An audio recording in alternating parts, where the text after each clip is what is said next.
I also want to bring this up, and this is particularly if you're ever going to think about running alcohol at your events, or if you have going to have children.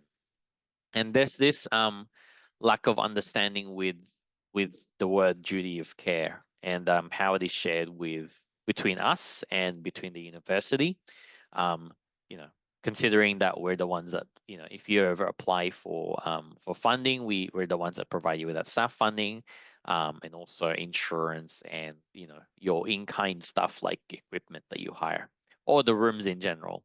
Um, like any entity that organizes activities involving potential risks, so all of you, you must adhere to the principles of negligence law. So this means that you must take in reasonable measures to prevent foreseeable harm to all of your members. So when I say duty of care, it could be something like, let's say one of your members puts out a chair, because they walked away from a table, right? And you put out that table there that's sitting in the middle of in between the rows. That in itself is a trip hazard. If someone trips on that chair, you might think, oh, we're indemnified of the damages. It's that member's fault. Well, actually, it's not necessarily the thing. And this is something you'll see in like restaurants, regardless of whether that person is intoxicated or not. If you saw someone put out a chair out in a random space, and you have identified as one of the event organizers that it's a trip hazard and someone gets injured, usually typically the case, they'll just they'll say, oh, that's fine, we'll move away from that, or it doesn't matter. But if someone it doesn't stop someone from suing somebody else or suing the organization, or basically seeking litigation. But it could depend, it could be anyone, could just think about that. And if they do end up seeking litigation for injury, maybe because the injury was extensive or something like that, they can absolutely do that. And so this is where the idea of negligence law takes place. Just because it's not you, it's not you that did the moving of the chair, because it's your event, and because as event organizers, you do have this duty to have a look around and make sure that everything is okay. Might not, it's hard to predict, but it's also hard to manage. But it's stuff that you have to look out for, because it could be on you. Um, Depending on how it goes, and what the legalities are or something. For the most part, thankfully, it never happens. But if it does, this is something that you look out for. It's ideally risk management is looking out for things that you don't think will happen, because if it does happen, it's quite severe. It's quite, yeah. It just takes a lot of your time, and a lot of, like, yeah, that causes a lot of damage. Um, And of course, when it comes to something that you have to look out for as well, is not only people, when it comes to clubs ticking boxes, they're only following some of the rules. Um, when you're doing your RA at the end, just because you put your initials there doesn't mean you're done, you're good. Um, you also have to follow everything in there, not just ignore your essential stuff. So, like, for example, if you're gonna plan a morning walk trip or a bushwalking trip or something like that, just because you send out a packing list on an email and then expect them to rock up, and then that's it. It's not, that's not the case. A waiver form and a packing list does not immediately tick all the boxes in terms of you meeting your obligations to make sure that the event is safe.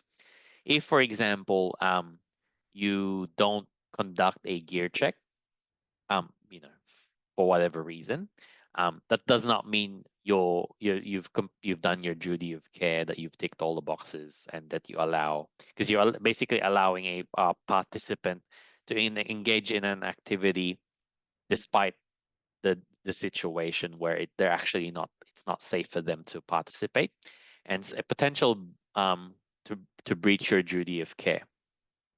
And I say this, I had my own experience with this too. So this was about a decade ago.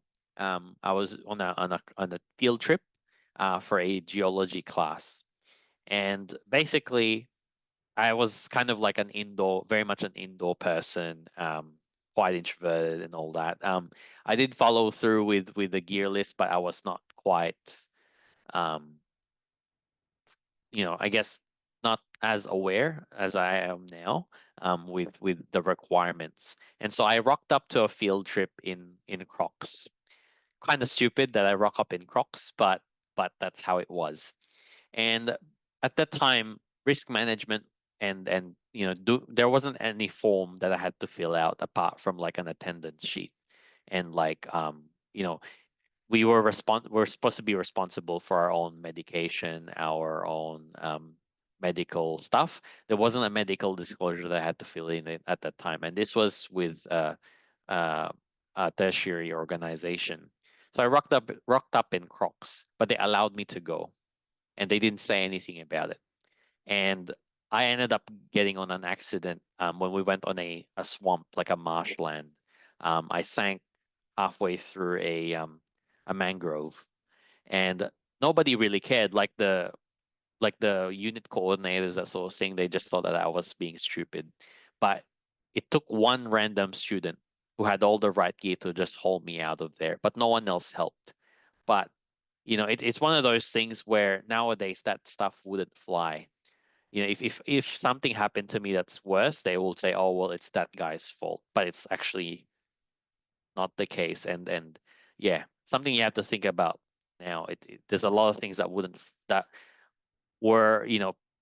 were fine then, or like something negligible then, but it's not something that you look out for now because yeah, a lot of things could have gotten worse if that were the case. So just making sure that you do what you need to do before you start the event, especially if you're doing something that would involve a certain level of risk. When it comes to waivers, so this is waivers for something like highly risky trips, or for I guess um, events where you're gonna have to bring children in, or yeah, something that has a certain level of risk where you need to have a waiver signed. Now, a waiver is not a one and done document where it's if something happens, you could present to court and say, "Oh, you're done. Like they've signed it, so they were informed that there was a risk, so I'm gonna acquit you of like any wrongdoing." That's not the case. A waiver of liability is just one of the steps required to show that you've informed someone that there was a risk involved, but it's by no means a document that's like the ultimate document where you're no longer liable for anything. It's just an informed consent, but it does not alter your responsibilities whatsoever. It's an extra step, so to speak. So just keep that in mind. If you ever have to ask someone to sign a waiver of liability as a club executive, make sure you're aware of your liabilities, but ensure that you inform the attendee that they have to sign this, um, if they had to sign this, but also know that it's only a risk, um, like informing someone that they have a risk, that there's a risk involved with this activity, but by no means you're, as an executive, that you are no longer, or that your club is no longer um, yeah that your club is indemnified of the damages. Medical disclosures, again, for things where attendees are not in control of their own um, food or catering, or if you're doing something a little bit riskier, not necessarily, you don't have to fill in medical disclosures for, you know, meetings or workshops or something for indoors. This is more for like, you're going on a day trip outdoors or something like that. It's another layer, like a waiver of liability. It's another layer of risk management and collective responsibility for everyone in the group, not just for the person who has medical issues. Because if you're doing food sharing, for example, um, yes, it's in the onus of that person to inform you that they have a medical, um, like dietary requirements or something like that, but also informing them as well that they need to ensure that they have all the medication they're required. And as club leaders, that you are aware of who and what issues that person um, might be dealing with, like what medical or dietary uh, things that they need to be aware of. But yeah, again, simply relying on, again, a signed version of this medical disclosure or a signed version of an RA, um, as sole legal documents isn't your one and done protection. They're just, again, like a waiver and a duty of care stuff. They're just a due layer of diligence to support an argument if it ever gets to something very legal.